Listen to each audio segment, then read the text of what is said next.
Hello friends, my name is Michelle Fondin and I'm an author and speaker. In fact, today I'm going to talk to you in part about one of my books that was recently published last year called Enlightened Medicine, Your Power to Get Well Now, an integrative approach to healing the 7 deadly lifestyle diseases. Now, I want you to know, if you're new to my YouTube channel, then welcome. I'm a nonfiction health and wellness author, and I have 7 published books in the nonfiction health and wellness genre. And if you are watching this video anywhere between September 22nd, 2019 and September 26th, 2019, you can pick up your free Kindle copy of Enlightened Medicine on Amazon. So just go to this book title. I'll put it in the comment section below so that you can find the title and get it for free. You can download it for free. Now, the reason why this is important is because we're talking today about the top 10 benefits of meditation. And in chapter 9 of this book, there's a lot of researched evidence that supports the top 10 things that I'm going to talk about. Now, let me just tell you a little bit about how I got into meditation. So I've been practicing primordial sound meditation since 2007. I learned through the Chopra Center. It's a mantra-based typed meditation, and it's also the type of meditation which I teach. I've been teaching this type of meditation for 10 years, believe it or not. I can't believe it's been 10 years. I love teaching meditation, and I love sharing with you the benefits of learning meditation and having a meditation practice. Because it's great to learn, it's even better to practice, because you will really see the benefits of meditation unfold before your very eyes. Now, one of the reasons I adore teaching meditation is because I see immediate results. So if you learn, and I will explain to you how you can join me in my online course at the end of this video, but if you learn and practice, you'll start to see the results pretty darn quickly. And these top 10 benefits of meditation are just a fraction of all the benefits that will come as a result of your meditation practice. Now, if you look to my past videos on meditation, you'll see that I was not a prime candidate for meditation. I really wasn't. I was super skeptical about learning. I was reticent about practicing, and I really thought that it might be too boring for me. But nothing could be further from the truth. What I always like to say to all of my students is that meditation is not about doing nothing. Meditation is about doing everything. So with no further ado, we're going to explore the top 10 benefits of meditation. Number 1, meditation makes you smarter. Now, in chapter 9 of Enlightened Medicine, I talk about how, this is crazy, but meditation, a consistent practice of meditation, actually increases the gray matter in your brain? What? That's crazy. But it does. It's crazy, right? Scientists have proven that after age 28, which is not that old, right? After age 28, we start losing gray matter in our brains. That is nuts. So actually, the degenerative parts of your body, including the brain, they start to actually degenerate after age 28. That's nuts, right? When I read that, I really couldn't believe it. I'm like, 28? That's crazy. But if you are a long-term meditator, guess what happens? The gray matter in your brain actually grows. And in addition to that, the prefrontal cortex gets thicker. So I explained it a little bit better in the book, but the prefrontal cortex is for reasoning, logic, but also being able to organize thoughts. So you might have noticed, maybe, I don't know, but that your thoughts are pretty chaotic, right? So you might have a billion thoughts that go around in your head every single day, and a lot of those thoughts are the same thoughts you had yesterday, but your mind is a pretty chaotic place. The thickening of the prefrontal cortex actually helps organize those thoughts, which is beautiful, so you don't have such a chaotic mind. So I think number 1, meditation makes you smarter is a pretty good reason to join a meditation class or learn meditation. Number 2, this is my favorite. Now lean in towards your device. Come on, lean in. I'm not going to say it very loud. It improves your sex drive. Really, it does. That's one of my favorite things. It actually increases your libido. Okay, you might think, okay, Michelle, that's just a boatload of crap. But in reality, it actually does. So meditation, the practice of meditation, does a few things. It lowers the amount of stress hormones that are circulating around in your bloodstream. That's one. Of course, most people know it's really hard to get in the mood when you're so stressed out, right? The second thing is it actually regulates your female-male hormones as well. So not only will it improve your sex drive, but a lot of women in particular will find that their fertility increases, their periods become more regular, their hormones just kind of sync up with the lunar cycles, so they really don't have to worry about those irregular periods or periods coming too frequently. Don't ask me how it happens. I don't know. Do you know how a bunch of women living together in the same apartment or same household synchronize their periods? Do they just all sit down in a meeting one day and decide that their periods are going to synchronize? I don't think so. It just happens. Same thing with meditation. Your female-male hormones, just by nature of your meditation practice, they actually synchronize. Now, if you're a man, I'm sure you're not worried about your periods getting regular, but it also increases your fertility and your libido too because of the decrease of stress hormones like cortisol, noradrenaline, adrenaline, and so that your testosterone has an opportunity to naturally increase, which is a wonderful news. You want to have more sex? Meditate. Number 3, it reverses aging. Meditation reverses aging. Now, I'm 110. I've been meditating for 12 years. Do I look 110? All joking aside, I'm not 110. All joking aside, it's documented evidence that long-term meditators, so we're talking about more than 3 years of long-term meditation, actually look 5 to 10 years younger than those who are in their same chronological age group. It means that their biological age is actually that of a person 5 to 10 years younger.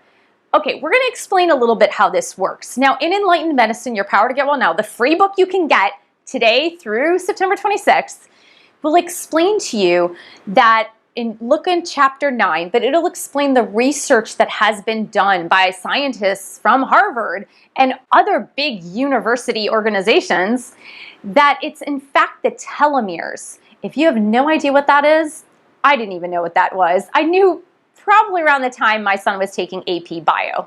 Like I said, I'm 110. The telomeres or telomeres is something that determines DNA replication. So of course, the longer you live, the less your DNA can replicate, or it's going to have mutations in the replication. Now this is so bizarre, you guys, but the longer and the more often you meditate, the telomeres, instead of shrinking, they actually grow. Okay, we in science have never figured out a way to make telomeres grow, but meditation does it. Now, if telomeres grow, that means your DNA has more replications. And if your telomeres grow, it also means there's a decreased risk of DNA replicating and mutating, so replicating in the wrong way. And so that is why it slows down aging and then finally reverses aging. That way you too can look this good at age 110. Number 4. Now this one is near and dear to my heart. It actually reduces signs and symptoms of anxiety and depression. Why is this near and dear to my heart?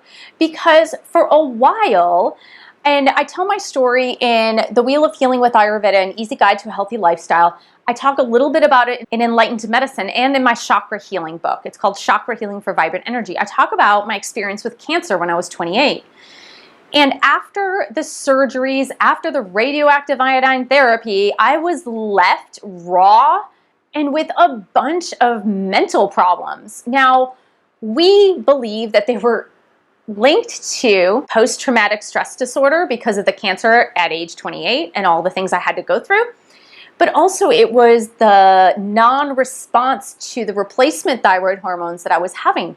Anxiety and depression were a real part of my daily life for about 3 years.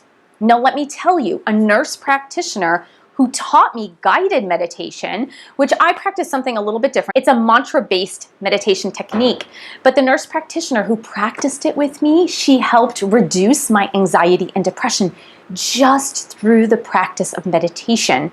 Now, there are something like 11.6 million adult Americans that are documented. Remember, these 11.6 million Americans who are documented, those are the ones that go to the doctor to get the medications.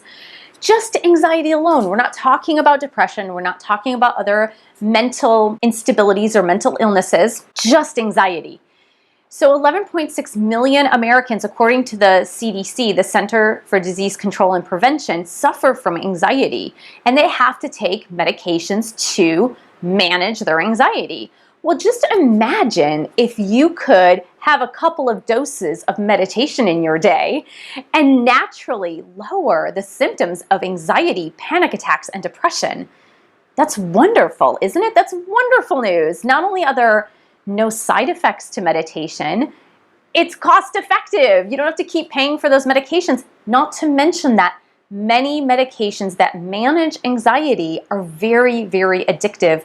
And then the addiction becomes the bigger problem to the disease of anxiety or generalized anxiety disorder. So that is wonderful news for so many of you out there. Number 5, meditation improves sleep. So the biggest misconception about meditation is that you use the same brain waves in meditation that you use in sleep. Nothing could be further from the truth. In fact, the delta waves are the waves that are the most prominent in deep sleep, whereas alpha waves are the brain waves that are the most prominent during meditation. However, for some reason, your brain really enjoys the alpha state. Your brain really enjoys living in that space, that quiet alertness space. And so that when it's time for you to go to bed and get your delta waves, you can go ahead and go to bed and you get a really nice deep sleep.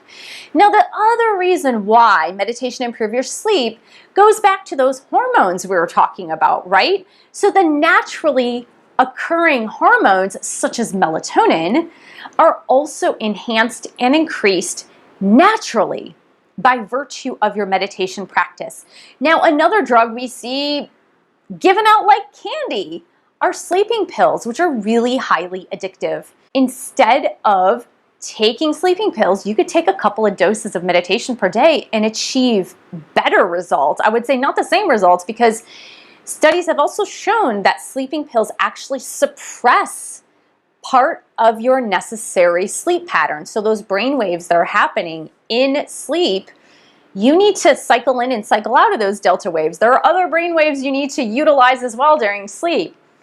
And sleeping pills take you directly into one aspect of sleep while kind of going over or skipping ahead to the other aspects or stages of sleep that you need to experience in order to feel well rested and healthy as well. Number 6, meditation reduces the need for alcohol and drug use. This is a highly debated topic because most people don't know how serious of a problem we have with alcohol and drug addiction in the United States alone.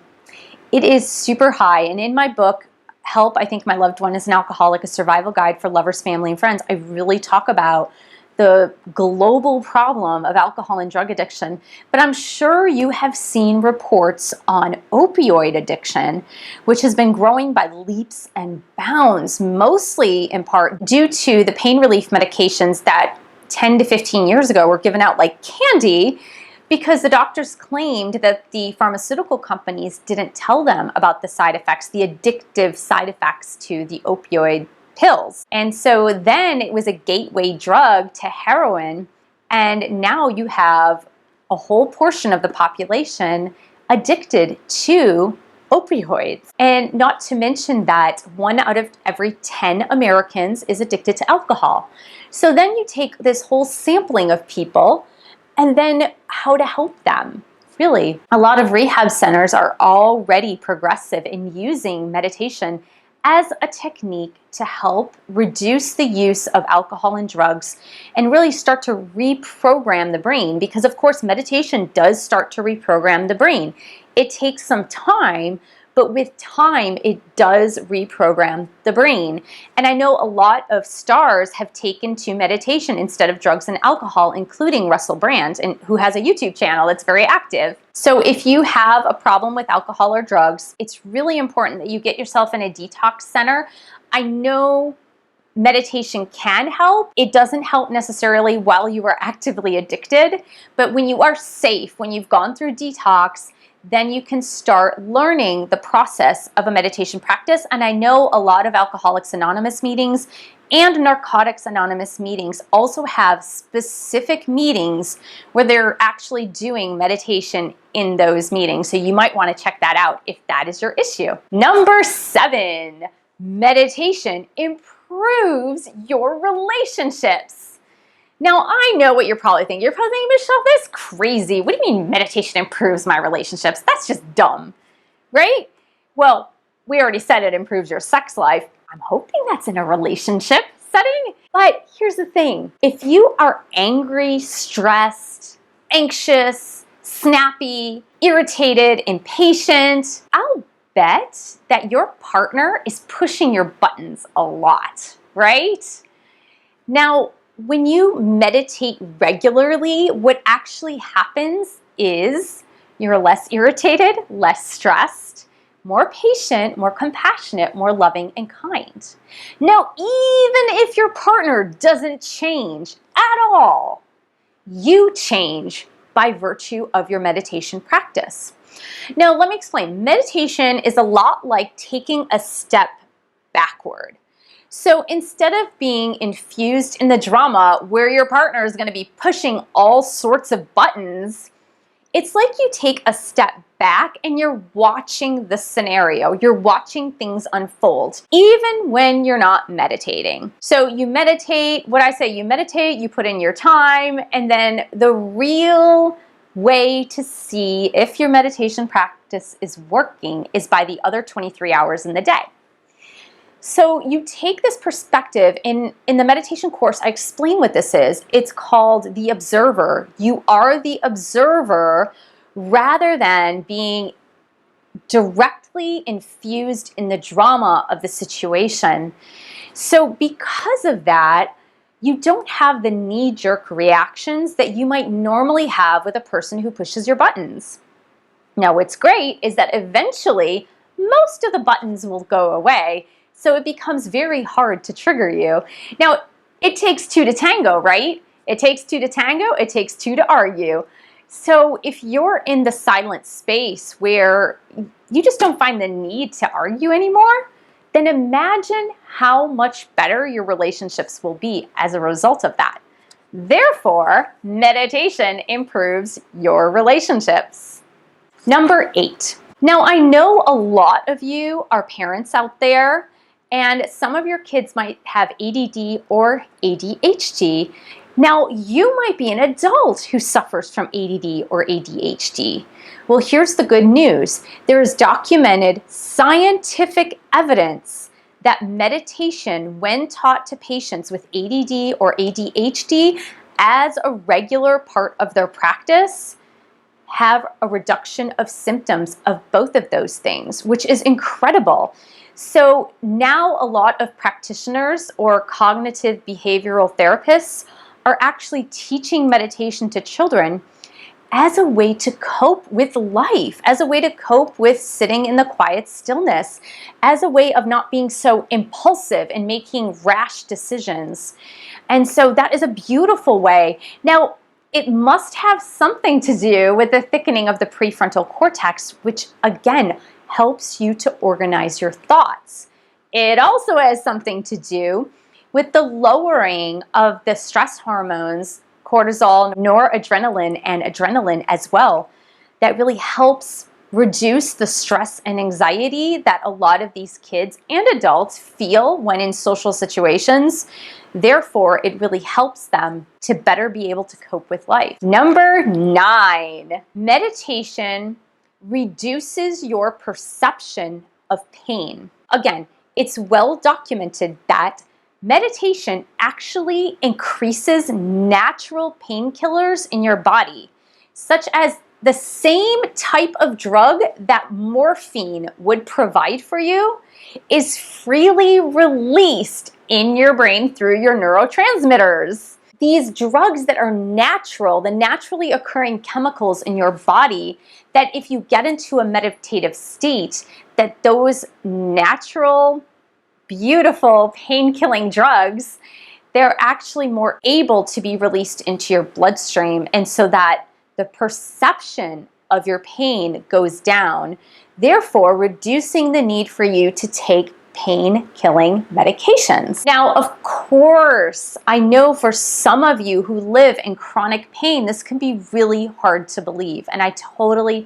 get that. However, what's great about this practice is that if you do have to regularly take pain-killing prescription pills in order to reduce your pain, what you can do is work with your healthcare practitioner, work with a certified meditation teacher, practice your meditation, and the more you practice and notice that you're experiencing less pain, you can work with your healthcare practitioner to help lower the dosage of your pain-killing medications safely, so that you don't experience withdrawal and the side effects associated with withdrawing from prescription pain medications. Number 10, and I think this is one of the most fabulous reasons and benefits of meditation, and that is meditation lowers your risk for heart disease and stroke. Let me explain how this occurs. So there's this hardwired response that's in our limbic system,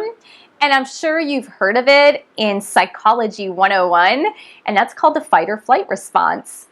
What meditation does is it actually reverses the fight or flight response. Therefore, there are so many bad things that happen in the body as a result of fight or flight. So here's the thing, you can want to fight, so you get like the red face and the anger, and then the blood seems to be rushing through your veins at lightning speed. Or you could have the flight symptoms, such as the heart palpitations, you start to sweat, you feel your muscles get tense, and your stomach hurts. Well, the great thing is, your meditation practice helps to reverse the effects of fight or flight so that your body is less inclined to go into fight or flight. Now, you might be wondering, how can that help reduce heart disease and stroke? Well, it's the after effects of fight or flight that wreak havoc on your body. So when you meditate very frequently and you're reversing the effects of the fight or flight response, that means that those seeds of disease that start to occur as soon as you lose your cool, now this can mean anxiety, this can mean anger, this can mean depression, this can be a whole host of negative feelings. So as soon as you start to trigger into fight or flight, because you're a meditator and a long-term meditator, those symptoms start to get reversed. And the longer you meditate, the more it is reversed and reversed and reversed. Therefore, you lower your risk of heart disease and stroke. Now, granted, meditation is not a cure-all fix. We're talking about reduce. It's still really important for all of these signs and symptoms and benefits of meditation that you have a healthy diet and that you exercise. So if you are eating Burger King 3 times a day and meditate twice a day, lo and behold, your effects might not be the same as someone who is vegetarian or vegan and meditating. just to give the two extreme examples, right? But we do also, in addition to meditation, we need to take responsibility for our health. And that, in fact, is what Enlightened Medicine, Your Power to Get Well Now, is all about. It says, your power to get well now. It's about taking responsibility for your health and giving you the tools to take responsibility for your health. Now, speaking of tools, since I've been a meditation teacher for the past 10 years, I live in the Los Angeles area. I do private meditation courses in the Los Angeles area. But if you live anywhere in the entire world, I do online courses through Zoom conferencing and a private password protected site. So I'll leave the details below. You can go to fondinwellness.com/meditation in order to get more details about that. But really contemplate if meditation is something that you've really been thinking about but have been hesitant to try for any number of excuses. I believe those top 10 benefits of meditation are reason enough just to take the plunge and try something new. It takes skill, it takes dedication, and it takes practice. So it's not one of those things that you actually learn and practice overnight. But if you integrate it into your daily lifestyle, I can assure you that the benefits are priceless. Thank you so much for joining me. Thank you for subscribing to my channel below. Go ahead and click on the bell for notifications of all my upcoming videos. Please share this video with family and friends, especially those who could benefit from a meditation practice. And thank you so much for supporting me by buying any of my books. And you can also support me on Patreon, www.patreon.com/Michelle S. Fondin. And I will see you in the next video.